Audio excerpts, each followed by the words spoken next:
Welcome to yet another episode of Unboxed, the podcast where we unravel the heart and soul of branding, marketing, and technology. I'm your host, AJ, and today I have with me Ishneet Kaur, a trailblazer in e-commerce and leadership. She brings with her a wealth of experience from top companies like Lenovo, Johnson & Johnson, and Flipkart. Most recently, she has founded Elevate Excellence, an organization that empowers people through consulting, personal coaching, and training. She's a speaker, coach, and author, known for her insights on strategic thinking and e-commerce development. Let's dive into her remarkable journey and unique perspective. Welcome, Ishneet. Thank you so much, and thank you for the kind words and introduction. That was a script. Thank you for the script. I want to start off by asking you, in your own words, how would you describe yourself, or how would you introduce yourself as a person? Because I know it's, sometimes, these intros are very, may not do justice. I know you have a lot of things here, but in your own words, how would you describe yourself?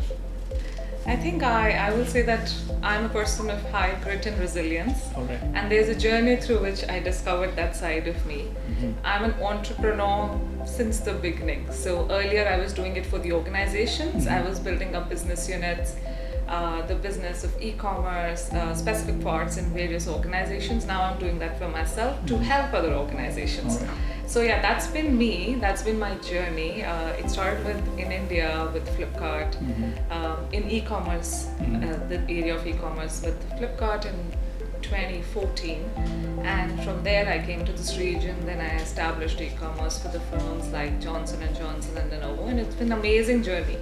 All right. Yeah. Okay, great.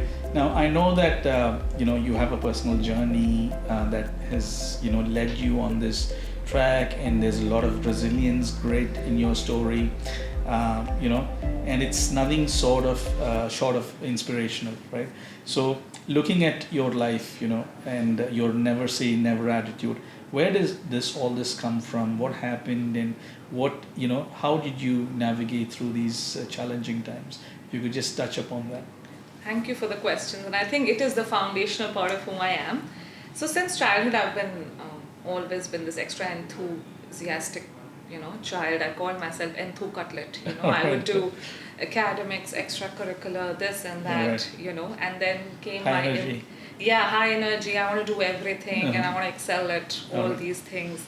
And then came my MBA, and while these things were happening, I was ignoring my health to some extent, and when you're young, you don't get to know. True. But I think I got the call early on, right. In my early 20s only, that when I was doing my MBA, so I got bedridden, and I was away from home in a different city. Okay.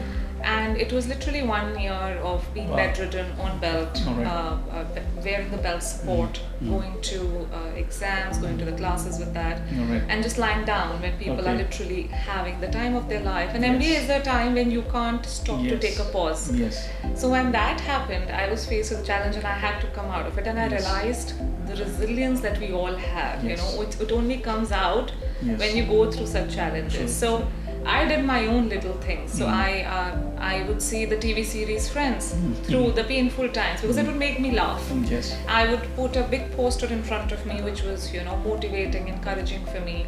I would lie down and study with printout of notes whenever I had to. I would go to the exams, I'll wear the black belt support.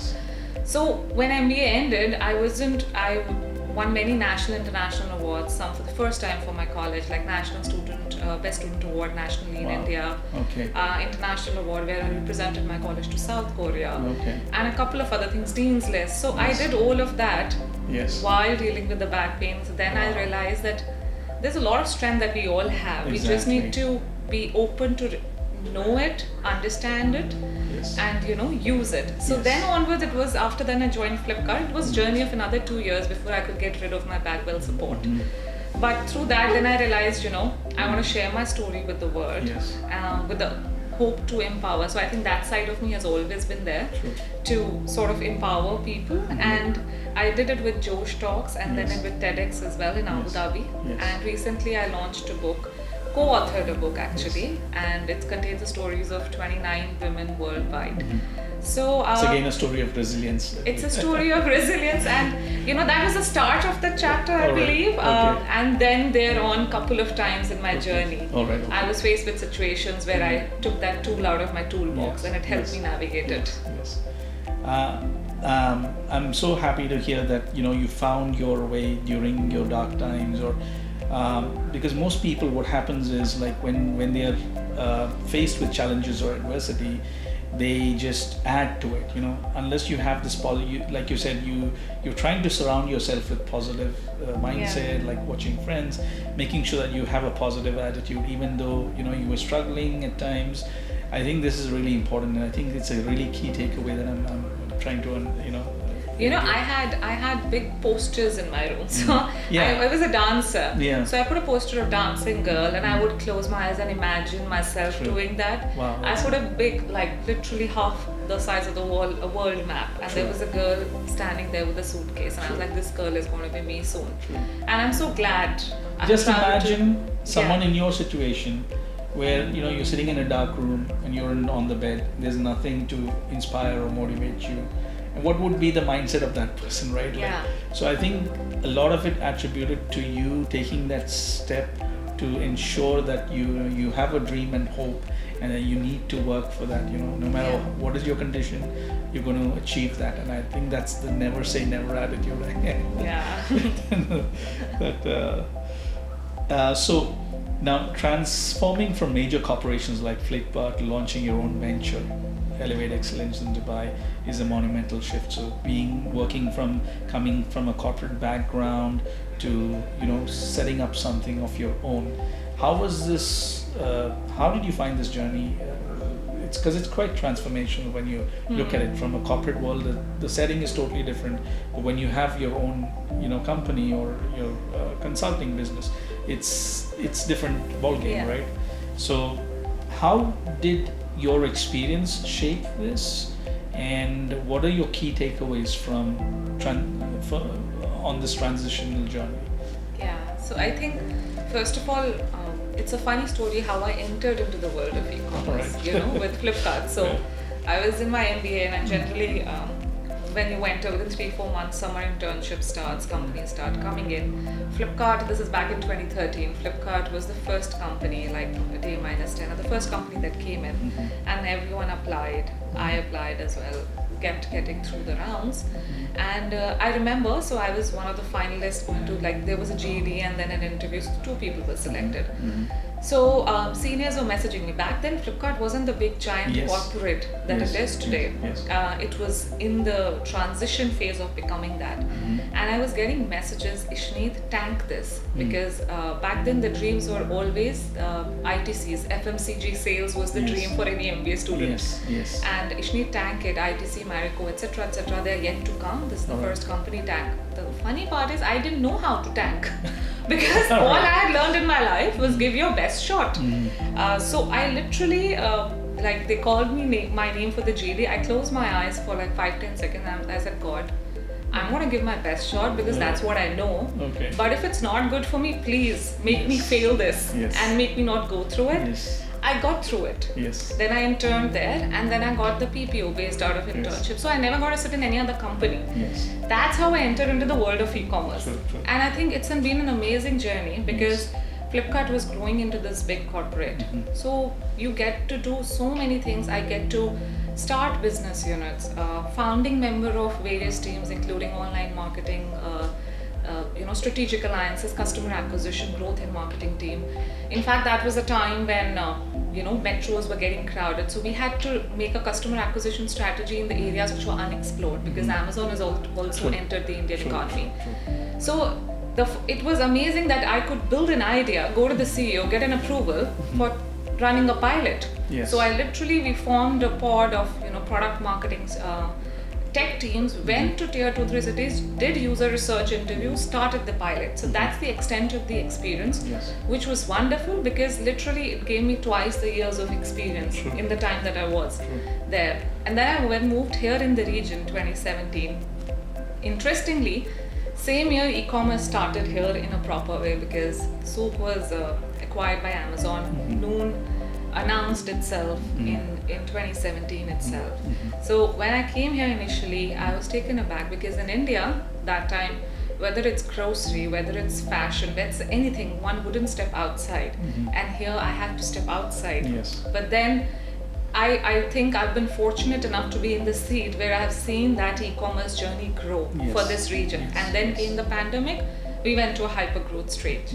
So yeah, then I joined organizations like Johnson & Johnson, helped establish the e-commerce, grow it, and then with Lenovo for Middle East, Africa, Southeast Asia. So what that did was wonderfully give me experience across regions, geographies, and Lenovo is also a funny story because I joined Lenovo in 2020 Feb. Yes. And I remember the first day meeting with my manager, and he said, Ishneet, we have to do this. I was the founding member of the e-commerce team, and we need to start traveling. You need to start traveling, put your visas, and a week later was lockdown. Yes. So sitting from home, ensuring across these geographies that you're setting up e-commerce, you're scaling that up by yourself, using the regional teams with their support. And within 1 year, I got 2 global award recognitions. Wow. We did amazingly well, and then we went on to the sustainable growth model. So I think the journey has been great in terms of a professional standpoint, in terms of learnings, and how Elevate Excellence happened. I would give that, why that happened to 3 main reasons.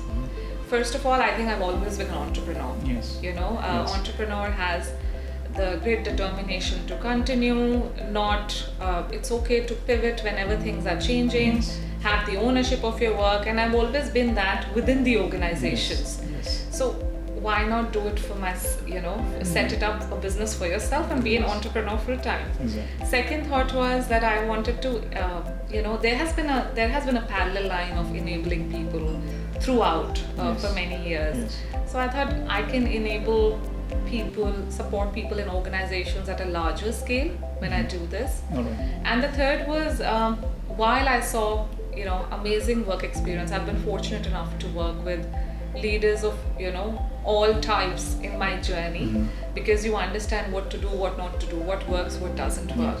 And I think I came across this that there's a lot of scope of the culture improvement in various organizations, and it's great that everyone's having talk of diversity, inclusion, and all of that these days. So I thought, why not create that for my own firm? So these 3 reasons got together, and I then took a call to start this up. No turning back now. No turning back. It's interesting that you talked about Flipkart and you joined Flipkart when it was not. Now it's huge, right? Yeah. When you talk about Flipkart, it's a monster. But you joined, and when from my perspective, when I look at companies or brands, internal culture plays a very big role in the success of the organization. Now, when you tell me that when you were at Flipkart, I could set up things, I could just go to the CEO, get it signed off. I just want to understand, how was the internal culture of Flipkart when you were working there? Was it very open, inviting? Were they encouraging ideas within the organization and stuff like that? How was it? And because when a company grows, there are challenges and stuff like that. But that initial the initial period, how was it for you? I think it was amazing. We call people who work at Flipkart Flipsters. All right. So, and there's a big group of Flipsters here because a lot of for setting up e-commerce here. Right. So we say we're always Flipster at heart. Okay. Flipkart culture was, so it was an open door policy, no cabins. Everyone sat at open desks, with everyone. So there was sort of no boundary at all. Learn fast, fail fast. It was encouraged. While there were goals, it was encouraged to, you want to set something up? Oh, let's see if that makes sense. Do we have resources? How can we get more resources and time for this? Can you do in this much? Okay, fine. And there was a lot of collaboration. People work with different departments to get things done. more than anything during that time, what I saw was everyone was so attached to the goal. You know, that people wanted the purpose to of go, the purpose of the organization. Yeah. You wanted to go above and beyond. Like Yes. during the time in Flipkart, I got a citizenship award, what they called. Okay. It was in I think there were 1,000 people in that business unit we had, and it was given for going above and beyond the work. You know, Okay. so that's the part that you would celebrate. And of course, the office environment was also such. They were literally sleeping rooms in the office. Now, Wow. people wouldn't sleep; they were Alright. recliners. Okay. But people would sometimes just sit there and work. There was a gaming room. Yes. So the environment was so open. It wasn't time bound, but you do what you want to do, and generally people were going above and beyond to do it. Yes. And ideas were encouraged, failure was encouraged, pivoting was encouraged. Yeah. I really like the word above and beyond, because this is something that, I mean, I personally use this word a lot, because every time we have an interview or we're recruiting somebody, I always tell them, this is your job description, this is what you're supposed to do, but don't stick to that. Yeah. Go above and beyond, because that's how you add value to the company. If you come 9 to 5, work here, do what you're told to do, then it doesn't really add value. You're just being part of the system, Yeah. right? Once you break out, but I think it takes a certain level of mindset to actually understand that, because most of the time, even when if you explain that to a certain person, it just flies above their head. They think that, oh, why should I sit late, or why should I do this, and things like that. So it's also the mindset and the personality of the person that you're speaking to, and getting that kind of people on board is really important. Who can Very think true. beyond what is given to them, and going above and beyond. There was a recent viral video of His Excellency Mohammed Al Labar of Noon on Instagram. I just saw it yesterday or day before yesterday. He was comparing his businesses like Emaar Real Estate, Okay. and then you have the Dubai Mall, where it's a it's a traditional mall, and then you have Noon, and he was just explaining the differences and giving insights into the metrics and data and sharing all these numbers there. And then he said that one of his goals was to, when he built Dubai Mall, which is a retail experience, was to hit 1 billion footfall in a year, and they've achieved that. But I think they've achieved that faster in Noon, and Noon is growing rapidly at around 30% per year, and still a long way to go, and they're competing with some of the biggest brands like Amazon. Yeah. So how important is the user experience part from a end user perspective, and fulfillment side of things from a brand perspective? How important is to have it in sync, and build that unified experience for in the end?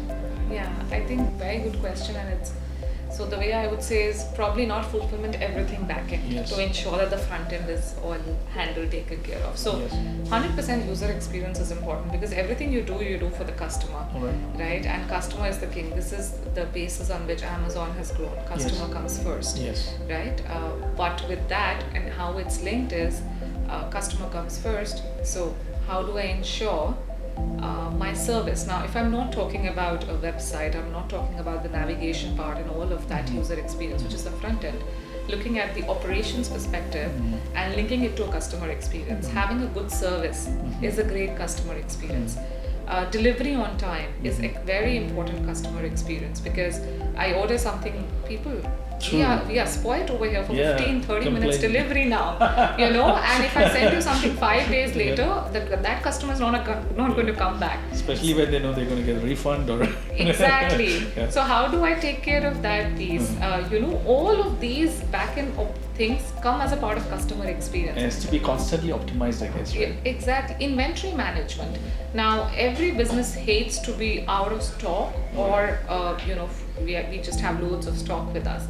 both the situations are very bad, and that adds to the business efficiency, profitability, which rolls in a way where you improve your customer experience. So I think everything is linked. So it's not two things, I think it's just one thing together. Right. But everything at the back end also works from a point of view that, for example, your payment. Yes. What are the various payment options that I can provide to the consumer so that there's a good customer experience and he or she is able to check out faster and use the payment method that he or she wants. Yes. So everything sort of links together to the customer experience. Yes. Yeah. I've had a friend recently who came to me and asked, a very close friend, and then the question was like, I want to do something online, I don't have any experience, probably in fashion and retail. Should I start my own Shopify page, or should I just go to Amazon and list my product as a seller? I don't have any experience in business.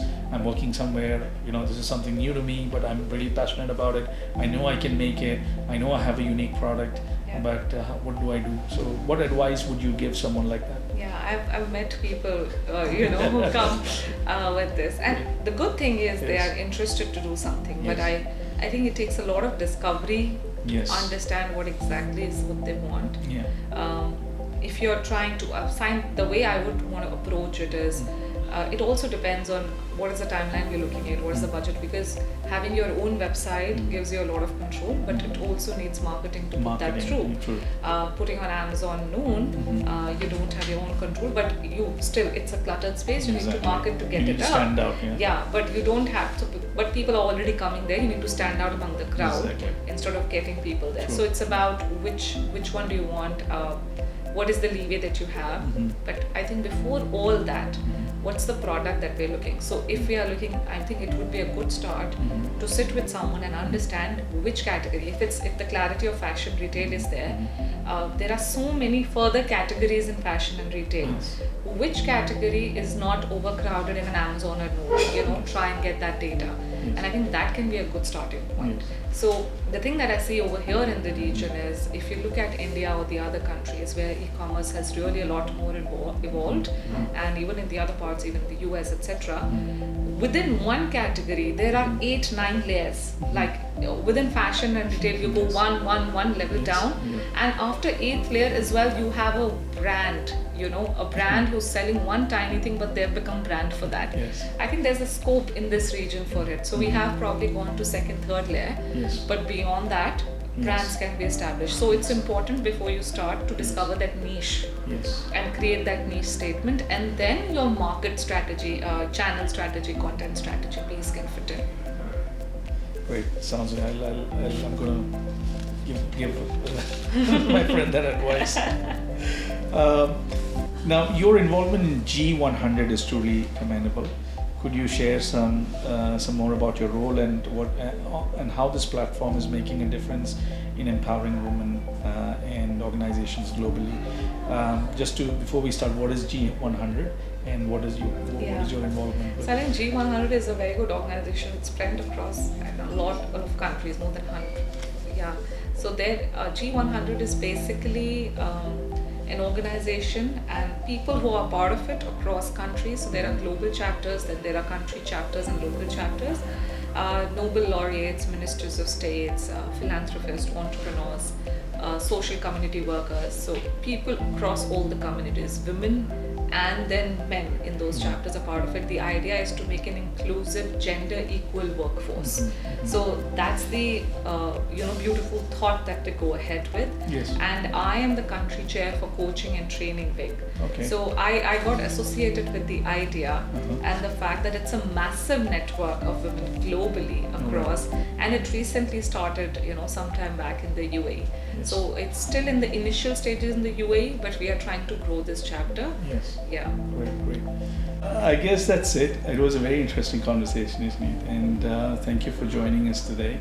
And it was very valuable insights that you gave, and for me personally to understand about e-commerce, because we work with a lot of e-commerce brands, and just to get your insight and your input into how everything works internally gives, it's quite insightful for me as well.